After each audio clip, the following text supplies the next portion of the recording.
Well, as you said, to be in this beautiful place for me was the most important thing. So I was expecting to be also with beautiful people, for international reputation.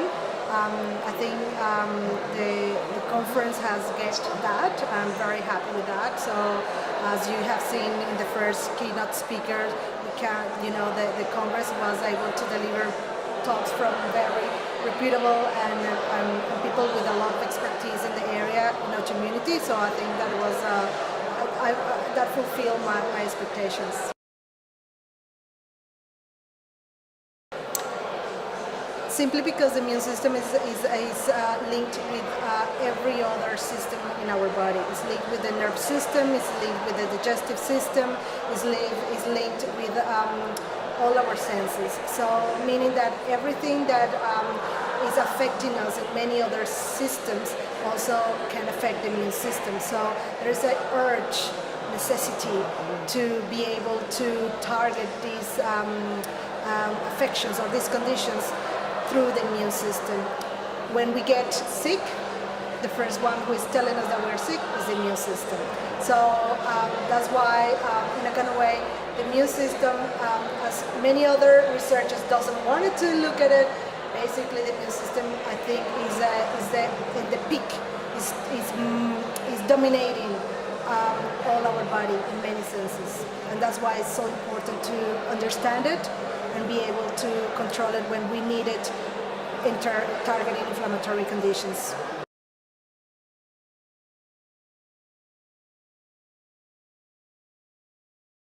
I think is very important. This history has told us that many drugs, when they are used in high concentrations, we don't know, basically can target many side effects. So this is a very important aspect or quality of the goal of the conference, to see whether now we can work those drugs at very low dose, at the level of nanoparticles, at the level of micromolecules. So we will be able to still target those cells, bad cells, or like in cancer, for instance, or those bad cells in the immune system that for any aberrant reason are attacking our own body. So I think this is a very sophisticated way to target the immune system.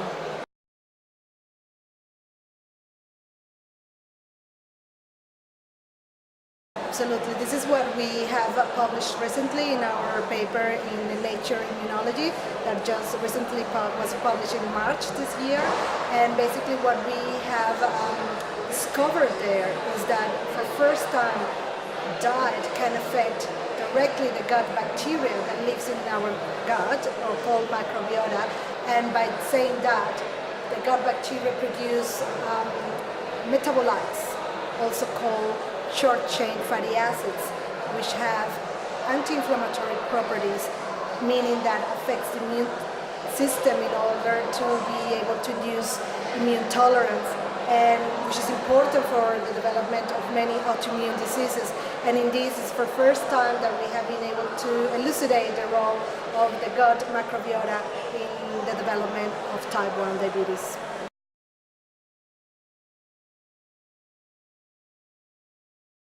It's important because, in fact, it has been forgotten for many years. But it's another part of our body that nobody wanted to study before, because simply we were so focused in destroying bad bacteria because we thought they were the ones who were triggering infection diseases. But now what we are saying is that by targeting your gut microflora or your gut microbiota, you can boost good bacteria, your own good bacteria, to fight infection diseases and many other inflammatory diseases. So that's why it's so important. If we preserve the good quality, the good balance of the good bacteria towards bad bacteria, and lower the bad bacteria, then we can fight better many diseases in the future.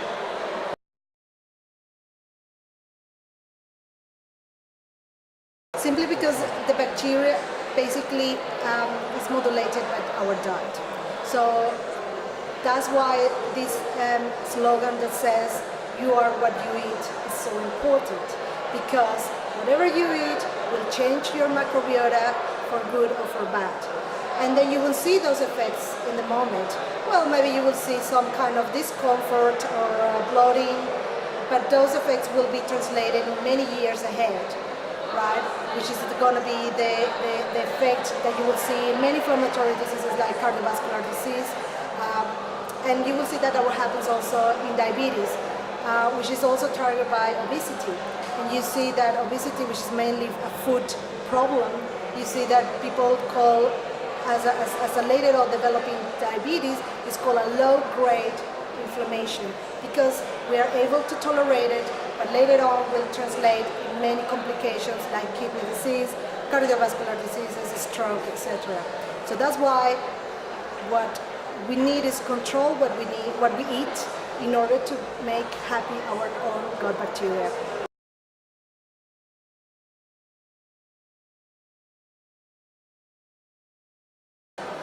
Yes. So the way that happens is that when we eat, for instance, a lot of fiber, like happens in many Mediterranean countries, that we have a lot of consumption of vegetables, good quality of oils, bacteria fermented those vegetables from fiber and produce short-chain fatty acids. And short-chain fatty acids has been involved in promoting regulatory T cells, who are important for immune tolerance, but also they are important to keep healthy our gut lining.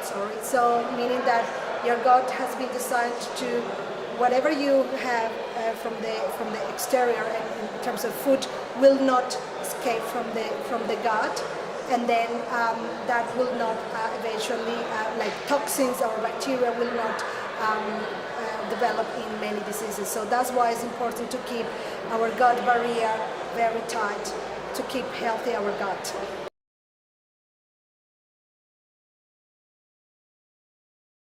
Yes, most of them, because all of them has an inflammatory condition. It's inflammation what happens. In autoimmunity, what happens is that your own immune system attack and destroy your own tissues. So mainly because there are genetic predisposition. But again, when that happens, and because it also is triggered by environmental factor, you are triggered with an inflammation, for instance, in type 1 diabetes, in the pancreas.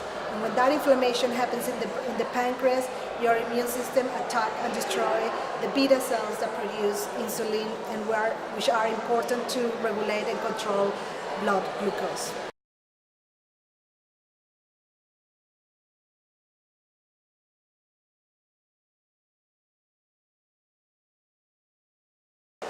To translate this into clinical trials, we believe that definitely, because we're using a medicinal diet, which also has been used in clinical trials in humans for colorectal cancer, we believe that it's going to be tolerable, easy to give to children, because it's safe. It's a medicinal food. It's fiber.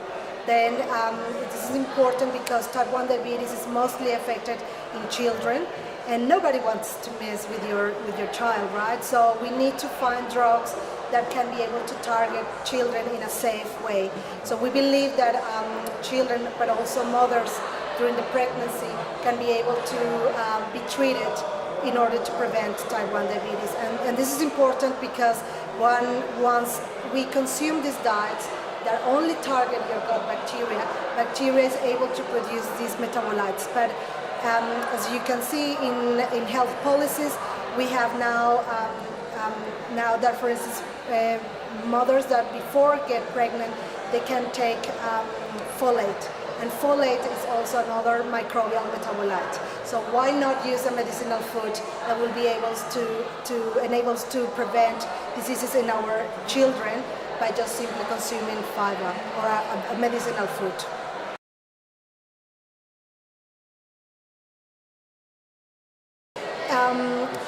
It's important that by knowing what happens in the gut, we can really approach many other inflammatory diseases. In type 1 diabetes, my next goal is to really targeting or tackling diabetes from perinatal stages, which means that is when the last 3 months of pregnancy and the first months of life of the baby, because there are, for instance, now studies showing that babies that are even younger than 6 months, they have been developed signatures for autoreactive T cells, meaning that the process is now getting even earlier and earlier.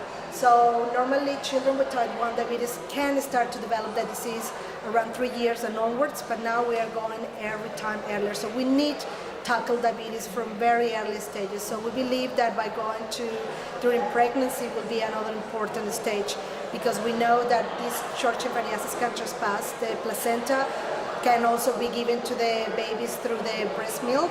So that will be our next approach, and that's what we are studying right now.